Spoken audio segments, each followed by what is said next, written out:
do that. So exciting. Well, thanks for coming today.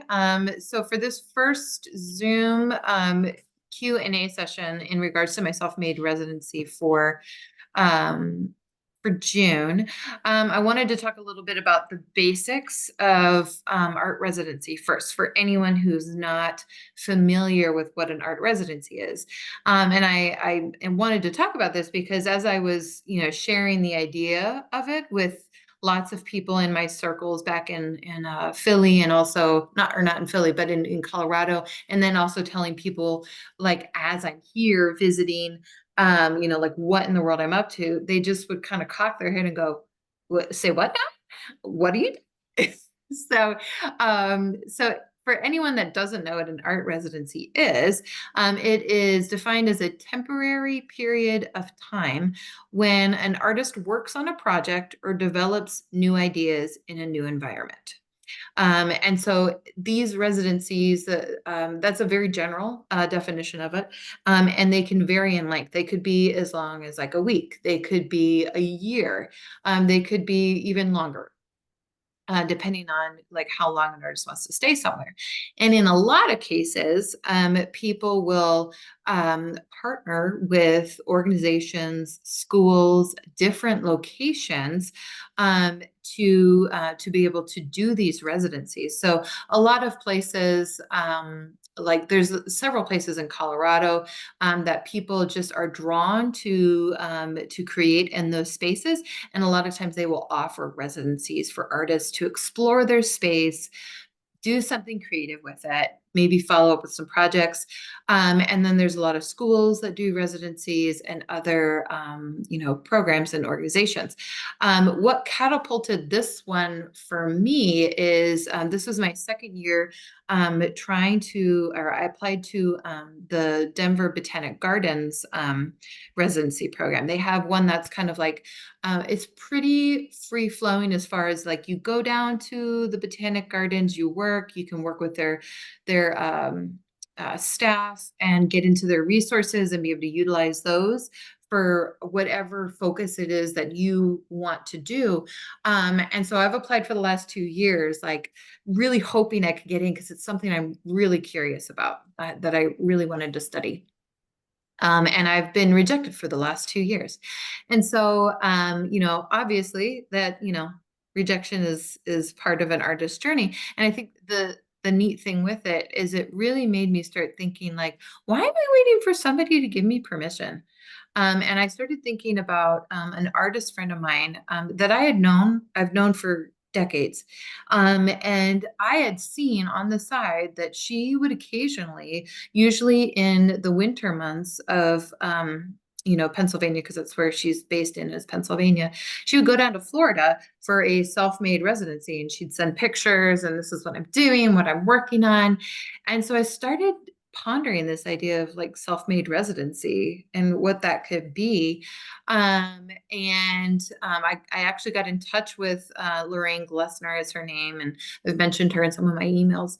But she kind of walked me through how she does it. And she gave me a lot of her tips and tricks for how to set it up and structure it in a way that it could be successful, and just kind of learning from the things that she's done in the past, and things that have worked really well for her, and things that she's like, definitely never doing that again. So, so that's really where this whole thing came from. And I decided to choose Pennsylvania, and summertime for a lot of logistical reasons. So for people who've been following me, they know I've got two kids. I've got a 13-year-old and a 10-year-old. And so all of my family, and Tim's family, my husband, it's all here in Pennsylvania. So we typically come back in the summertime anyway to visit everyone. And so it made a lot of sense to make this an area where I could do a self-made residency because I could go ahead and work with my parents, my in-laws, my cousins, all my other relatives, and create an environment that would be conducive to having my kids there as well. Because I knew it wasn't going to work for Tim if I'm like, hey, I'm going to take a month and you just have to figure out how to work your job and take care of the kids the whole time. That's, I don't know. That doesn't sound very fair. So, so anyway, this seemed to make the most sense. And also like some of the other things I was thinking about was like cost effectiveness. Like this allows me to basically be able to stay rent free and at a very low cost. Just here at my parents' place, they have enough room for that where I can set up in a guest room. And then I have like where I am now, this is their downstairs finished basement. And they have space down here where I could set up on the kitchen table, like a small studio area. It's nothing grand or anything like that, but it's enough space to make it work. Um, and so the other thing too, with coming here is that I knew there were a lot of things here that my kids just want more time to explore. So I knew this would be a fun place for them to have extended time in as well. So not only did they have the, you know, the support, the care support and everything, but there was a lot of stuff that I knew they'd enjoy. So those were definitely the main reasons why I came back here. And also the other one is huge amount of interest in coming back to explore the woods.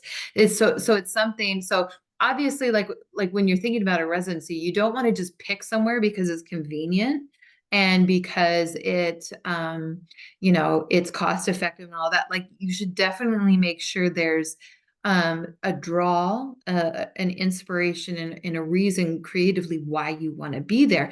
And this has been something for me. I have been wanting to study in our woods and paint it and do things related here to you know, to the trees and stuff for the last probably 5 years. So it's just been slowly kind of bubbling and building. And this was like the first, it was last Christmas that I finally saw a way to be able to do what I wanted to do. So those are all of my reasons for Pennsylvania and for summertime. Well, and the other reason for summertime is kids are out of school, and we have so much freedom in our schedule right now. So it's just very, you know, very open.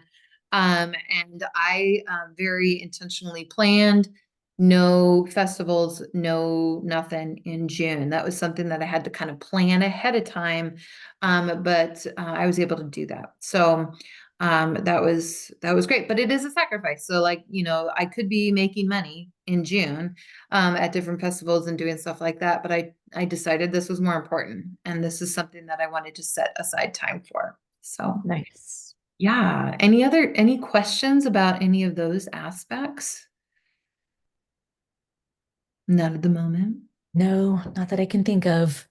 Cool. Well, I'll just keep on going then.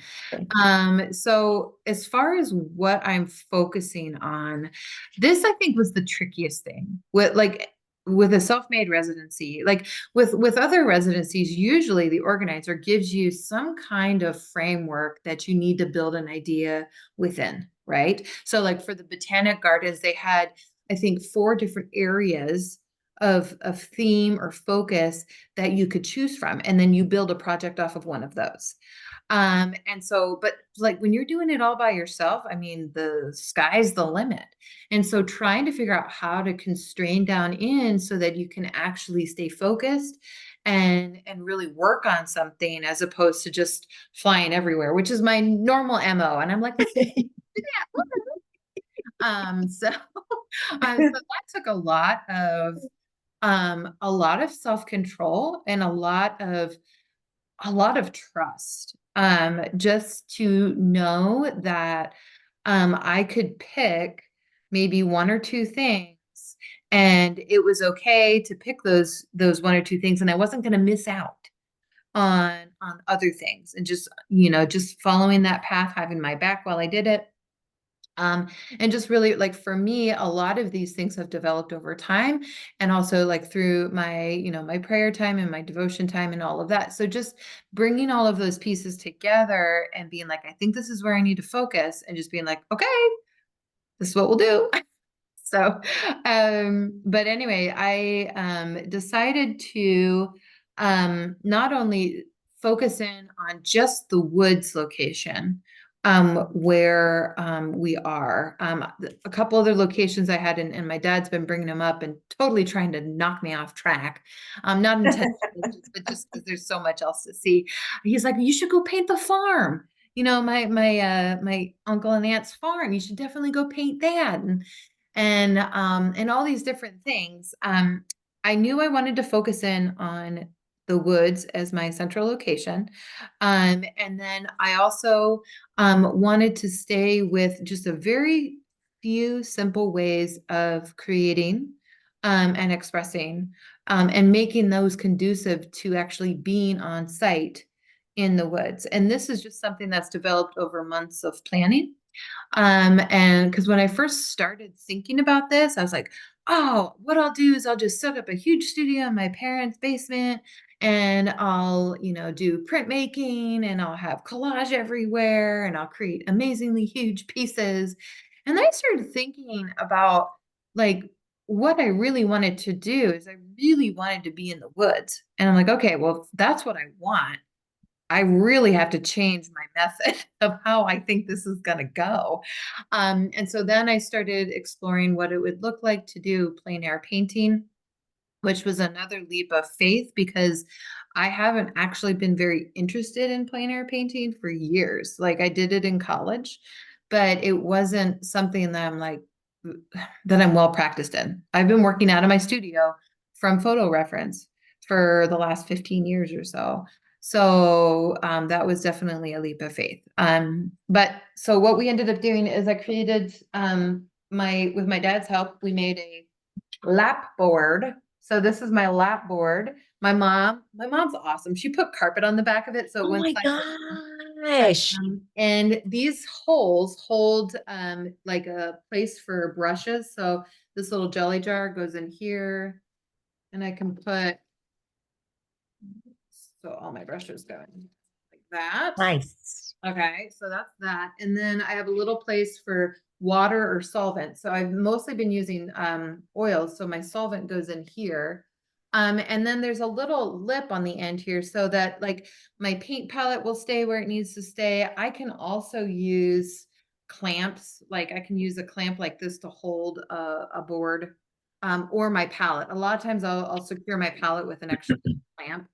Um, and my little palette this is actually totally a MacGyver move. Familiar with MacGyver. So this is an acrylic stay wet palette. I don't know if you can see it. There you go. Yep. And so it's got that great little lid. It's very small travel wise. And then I just keep all my paints right in there. And that's all my oil paints. And so then that way it allows the paint to stay kind of closed. It's not going to make a huge mess. I can carry it and have it travel around. And so what I usually do is I have like a little foldable seat I put on my shoulder. All this other stuff fits in my backpack, and then I can just go where I need to go. Nice. And I usually have not only a couple like prepared 6x6 or 4x6 panels, but I usually have like a sketchbook as well. If all willy-nilly, I'm like, I think I want to sketch something or I'll get my watercolors out or something like that. So I definitely have options when it comes to that. But those are basically the main ways that I'm creating. The other way that I've been creating is, um, and I completely left this open for myself. I'm like, you don't have to do this, but I brought stuff along in case I wanted to. So, Uh-huh.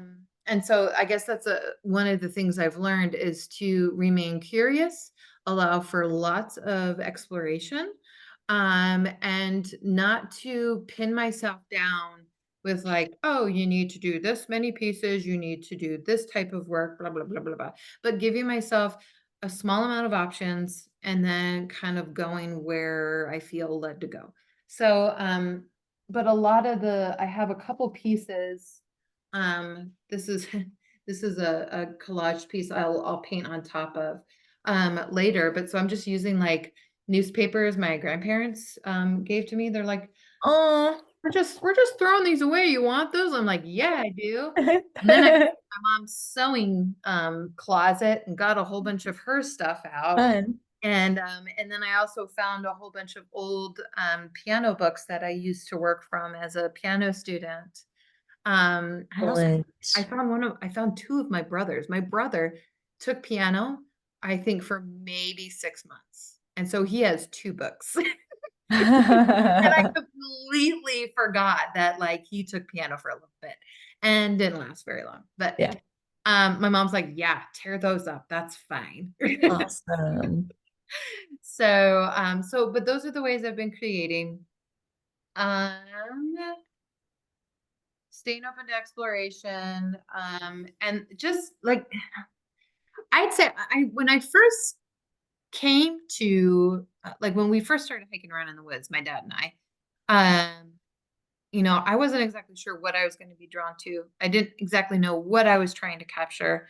Again, just staying open, being willing to look around, see what captures my attention. And after about a day or two of exploring, and him just kind of showing me where different things were and referencing the map so I would know where to go, if he wasn't able to come along with me.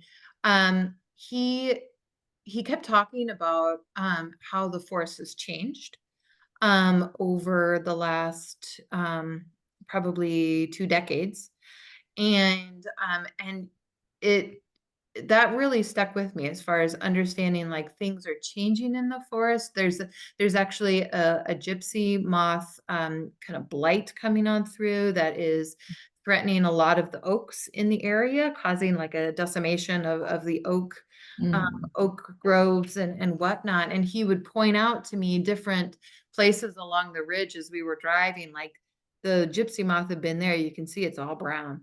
Oh, And he's like, I just don't want that to get to our land. And so he's been studying that and looking for ways to protect the trees. And so, he's talking about that. And he's talking about the transition from, hemlocks moving over to white pine and poplars. And I remember as I was growing up that like it was dense with mountain laurel, rhododendron, and hemlocks, mm, just dense. And so the paths were small and pretty closed in. And now when you go there, because of the change in the canopy, and with all the hemlocks that have come down, um, it's much wide open. It's like way more wide open than it used to be. And then the forest floor gets so much more light. So there's like just these groves and swaths of beautiful, vibrant green ferns and watergrass and all sorts of other stuff that's just blanketing the floor. And it's like so much lighter. And it's just such an interesting thing to notice. mhm, And so I found myself paying more attention instead of directly just the trees or at the sky or something like that. I am looking down at my feet, mhm. is where I find most of my attention going and Cool. things that I want to study. And since that's what has grabbed my attention, I'm paying attention to that and then going, okay, then that's what we're doing. That's what apparently that's where my creativity wants to go. So just paying attention to that. So yeah. Uh, yeah. So we have about 10 minutes left. What are your questions? Do you want to answer any questions from people that, emailed you first I or don't know if I think there was a gal, let me just check from a gal okay. that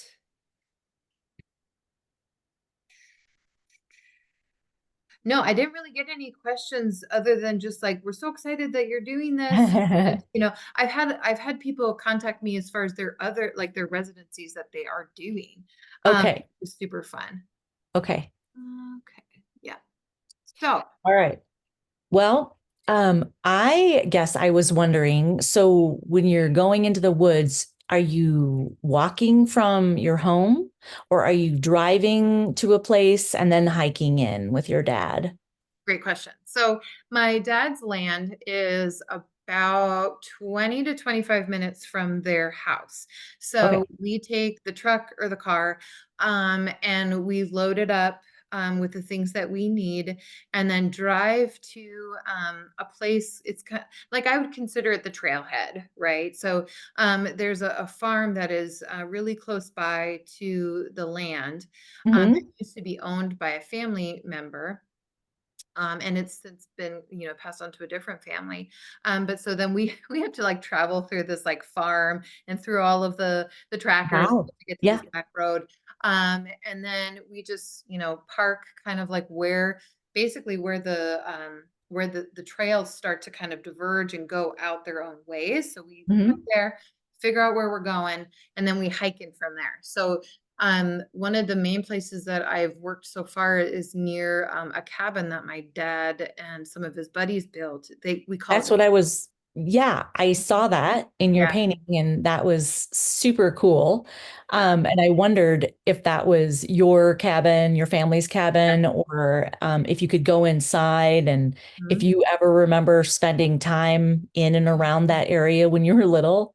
For sure. Yeah. I actually, so we call it the shanty, because it's basically four walls and a roof, Mhm. and a couple windows, and there's like a tree stand that you can climb with a ladder up to, like, to see everything in there, all around you. But there's no water, there's no electricity. There is a stove that you can heat up. And one of my favorite stories is my dad, when Aaron and I were pretty small, somehow convinced my mom that we should all camp and stay up there one night. And it was the most miserable night of our Oh lives. no. So miserable. We were freezing, um, Oh, and like nobody slept. So I never did that again, but yeah, we always would go up and visit, yeah, and we'd stay there and like, hang out on hikes or go inside and go into the treehouse area and yeah. things like that. And there's also there's like a little fire ring that is out there. And I took a picture. There's a old wooden bench with rocks. And I'm like, I had this like moment of recollection. I'm like, this is where we used to sit like for our fires and stuff around here. And so it's almost completely like just obliterated with nature just kind of consuming it. But I got a picture of it. I'm like, definitely going to paint that. So Nice. That's awesome. Oh my gosh. yep. So what do your kids think about all this? You said that so you typically go back once a year and visit? Hmm. Hmm. Hmm. Okay. And so is it like for a week? You usually Yeah. go back for vacation for like a week, but now that they're there for a longer period of time, are they, wanting to go off and explore, themselves? And, what's that been like for you as a mom Hmm. doing your art? Yeah, so I worked out a plan with my mom and my mother-in-law, to kind of figure out what would work best for them. And so this is also, I think, helpful if you have children and you're like, I think I would love to do this. So the way our situation is we have both sets of parents within about 20 minutes of each other. And so from experimentation, we've learned that they do best if they're in separate houses. So I've got two boys, they fight like cats and dogs. Yeah. They're a mess. But I love them, but man, do they not like to get along. So Mhm. we found what works best is to have them stay at separate houses. So one stays at Grammy's house, one stays at Mimi's house, and then they switch halfway through the time. Um, Uh-huh. and what we've found too that works really well is we get them together to do stuff, so that they can have time together. But then when they're tired of each other, they go away. Right. So, That sounds um, awesome.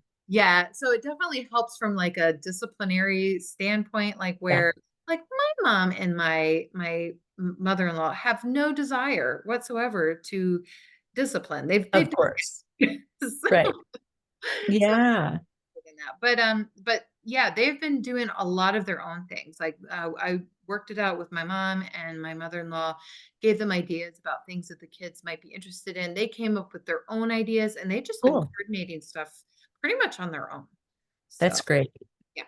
Yep. So Oh, I come back usually around lunchtime, work in the studio till around 4, and then I'm wow. available to be there Yeah, to help with the kids, entertain, help with dinner, whatnot. So that's yeah. kind of the rhythm that's been created. And then I usually am taking the weekends off as well. Good. So then I can visit with family. I can be there with the boys so that they don't feel like mom's never. Right. Oh my gosh. Well, it sounds like a really neat way to do a residency. And of course, my brain is now thinking about things Mm-hmm. as well, like it's stirring up all kinds of ideas. Mm-hmm. So that's really it's really interesting because I've only really kind of dreamed about doing a residency like where you travel abroad, but those are hard to get into and expensive and you have all of those things working against you. So, anyway, I think it's really cool that you did this. Yeah. Yeah. Like I think that's the big thing I would love to encourage artists to do, be like, where are all the places you've always wanted to go and paint? Right. There's probably a way for you to do that. Oh, Maybe totally. not right at the moment, but if you plan and prepare, you Right. can work that into your schedule and you won't Mhm. regret it at all because the amount of time that you spend, pursuing something that is very inspiring to you, like you will just grow leaps and bounds. Right. I've been astounded at what I have been picking up in my plein air painting. Um, like the stuff that I've been able to accomplish. I'm like, I didn't even know I could do that. Right. So it's That's it's so great. really rewarding as an artist to have that dedicated time. Totally. Yeah, for sure. That's amazing. Yeah, it's been a really fun time. But so it looks like our time's going to be up here in about a minute and 45 seconds. I will be doing more question and answer times because I kind of figured each week I'll be able to share like Yeah. another layer of what's going on, what I'm learning, because this is not just like it's going to be a growing type of thing. Mhm. So the next time, if you want to join me for that, you can find out what I'm doing next. Oh, And yeah, that'll be in 2 Sundays. So, because okay. I think so, yeah, because next Saturday we're leaving for North Carolina to visit my brother, and we'll take a week off of the residency, and then I'll come back to finish up. Okay. Nice. Wow. Well, I hope you have a great time seeing your brother and family time, and Mhm. I'll be anxious to hear how things are going. Thanks. Yeah, thanks for joining today and Of just for asking such course. great questions. Yeah. Yeah. All Uh, right. Well, take it easy, Amelia, and we'll catch up soon, okay? All right, sounds good. Bye. Bye.